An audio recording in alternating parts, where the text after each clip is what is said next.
Competition Act. What does the Competition Act cover?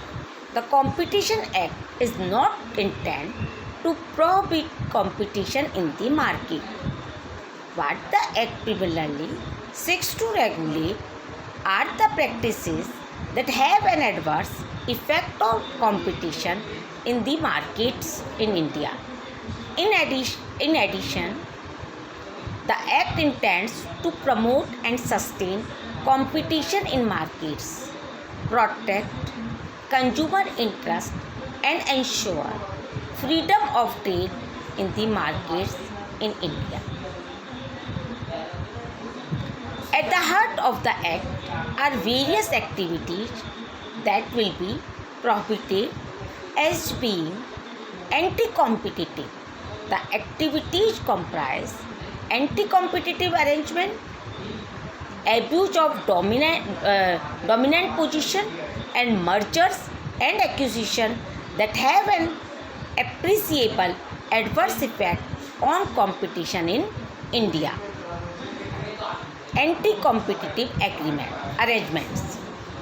Anti-competitive arrangements are those that have their object to or actually effect in preventing, restricting, or destroying competition in any market in India.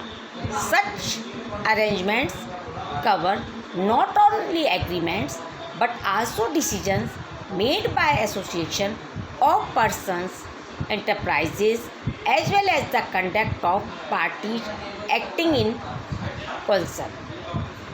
The ambit of Section 3 of the Act is extremely wide, in much as it not only catches the express agreements but also entraps implied agreements in its purview. For instance, a gentleman's agreement by way of a handshake on a golf course would also be called. Although the Act does prescribe certain arrangements which will likely to be caught by the restriction on anti-competitive arrangements prescribed thereunder, it should be noted that these are only examples of anti-competitive arrangements, and arrangements that are not specifically prescribed under the Act may still be caught within the general prohibition. The examples of anti-competitive arrangements prescribed under the Act are set out below. Directly or indirectly determining purchases or sale prices. Second, limiting or controlling production markets, technical development or investment.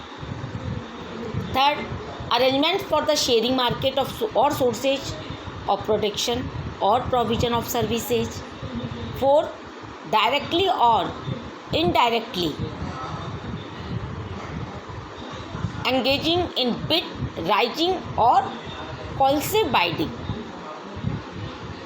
enforcing a condition on the purchaser of certain goods to also purchase some other goods. 6. Entering into exclusive distribution or supply arrangements. 7. Arrangements between persons involving a refusal to deal with a particular manufacturer or customer.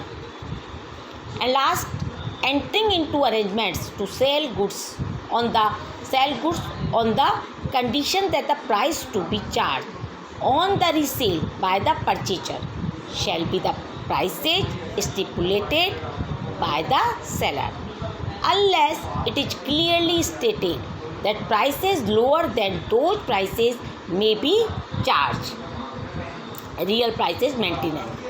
Some of aforementioned arrangements are outright prohibited as such as any arrangement involving any of these activities shall be presumed to have an appreciable adverse effect on competition in India, while others are weighed against their impact on competition. In a recent case, the competition regulator has found 11 cement manufacturers guilty or cartelization and engaging to anti-competitive practices, parallel and coordinated behavior on price, dispatch and supplies in the market, and has imposed a penalty of more than rupees 6,000 crore. Thank you so much.